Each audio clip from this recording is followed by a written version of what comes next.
Salut à tous, dans cette vidéo on parle perfection, critique et confiance en soi.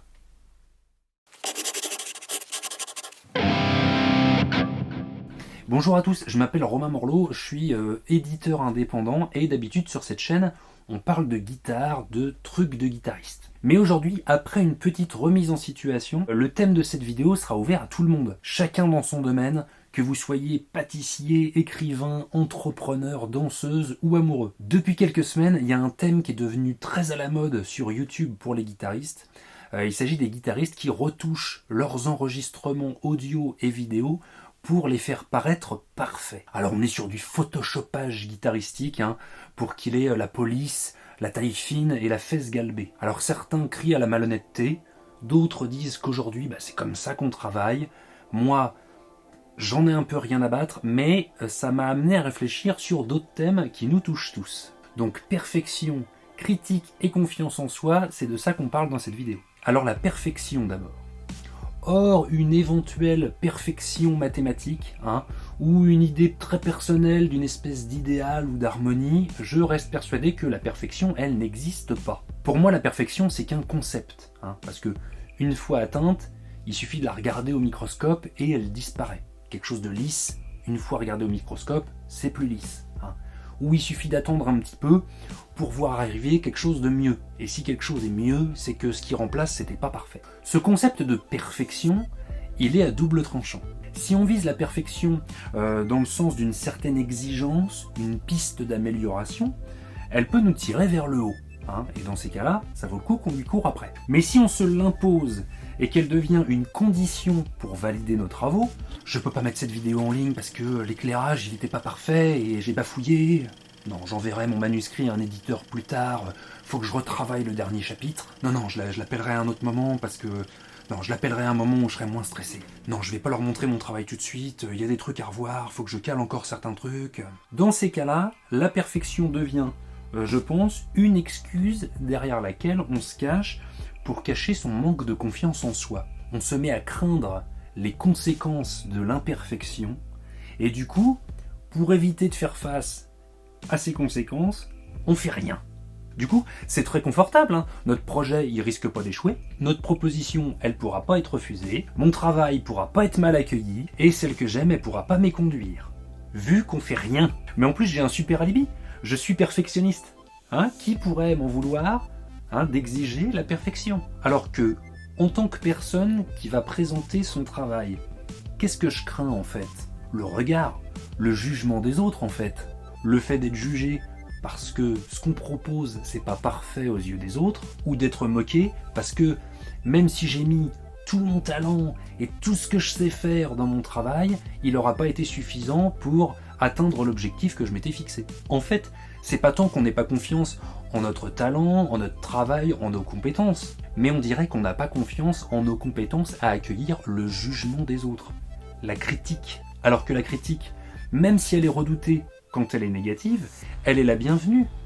Elle est la preuve que nos travaux ont touché quelqu'un suffisamment pour le faire réagir. À choisir, moi je préfère la critique à l'indifférence. Et puis c'est pas vous qui choisirez si ce que vous faites c'est bon, suffisant, digne ou pas. Ce sont les gens, le public, les clients, votre amoureuse ou votre patron. Vous choisissez à quel point ce que vous faites c'est en accord avec ce que vous êtes capable de faire, les conditions dans lesquelles vous êtes au moment où vous le faites, les moyens dont vous disposez au moment où vous le faites, et en accord avec ce que vous voulez faire de votre vie et offrir au monde. Ensuite, vous le proposez aux gens, et ça vous regarde plus. Vous, de toute façon, vous avez choisi à quel point vous aviez fait les choses de la manière dont vous vouliez les faire. Maintenant, c'est fait. C'est pas vous qui choisissez si la graine que vous plantez, elle poussera. Vous la plantez avec l'amour et l'attention que vous voulez y mettre.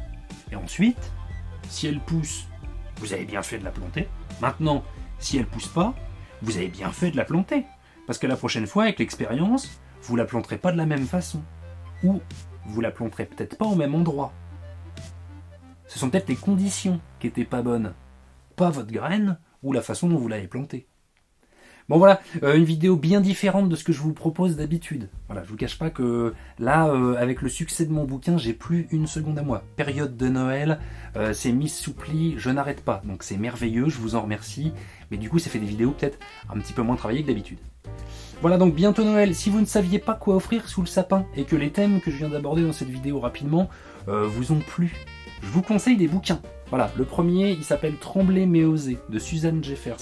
C'est un bouquin que j'ai lu et que j'ai dû acheter 20 fois. À chaque fois que je l'achète, je le lis et je l'offre à quelqu'un. Et je fais que ça. C'est un bouquin qui a vraiment changé ma vie et qui aborde la peur, le doute, ce genre de choses. Et il pourrait vous faire beaucoup de bien, si des fois le sujet vous intéresse. Pour les gens créatifs, qui écrivent, composent, dessinent, mettent en scène, que sais-je, un autre bouquin qui s'appelle Libérez votre créativité de Julia Cameron. Bon, celui-ci, il était un petit peu ésotérique pour moi, mais ça n'empêche que il y a quelques exercices du bouquin qui m'ont quand même bien plu et qui ont été super efficaces sur moi. Donc, je vous le conseille aussi. Voilà, et pour les amoureux de guitare, s'il en restait sur cette vidéo, je vous propose l'excellent album de United Guitars qui vient d'arriver. Vous pouvez le trouver sur unitedguitars.fr. C'est un album merveilleux qui a été cuisiné par Ludovic Egraz. Voilà. Ludovic Egraz, il a fait venir une armée de gens très très très talentueux. On doit avoir la fine fleur de tous les guitaristes français. Donc aussi bien des jeunes que des moins jeunes, des youtubeurs que pas des youtubeurs, des connus et des moins connus. Pour ceux qui aiment la guitare, je pense que c'est un cadeau génial parce qu'en plus, l'album il est au top. Donc double album avec un super packaging. Et pour une fois, et ça j'en suis ravi, on a un vrai livret avec du vrai contenu dedans, un truc épais, avec des trucs à lire, avec de l'info et tout quoi.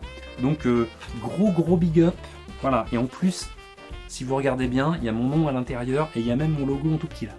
Bon, il est illisible, je m'en fous, je serai le seul à faire attention qu'il y a mon logo. Mais ça me touche vachement. C'est un projet que j'ai soutenu comme j'ai pu grâce au Guitar Cookbook. Et voilà, et c'est arrivé par la poste hier. Et l'album est juste merveilleux. Je l'avais déjà écouté avant, on m'avait envoyé des liens. Bon voilà, United Guitars a pas loupé, super album de gratte, et vraiment il y a des morceaux de ouf. Moi mes préférés, si vous vouliez savoir, c'est In Stages de Yuri de Grotte, et puis Symbole de Pierre Danel. Sur ce, je vous embrasse, prenez bien soin de vous et de ceux que vous aimez, et on se retrouve la semaine prochaine. Salut! Et il se pourrait bien que je fasse le headbanging avec mon chapeau de Noël. Dans un instant. Si tu restes encore quelques secondes, peut-être, je ne sais pas. On n'est pas sûr. On peut la tenter.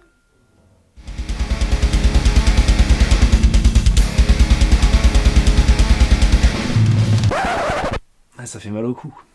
Je suis trop vieux pour ces conneries, moi. Bon, allez, à la semaine prochaine.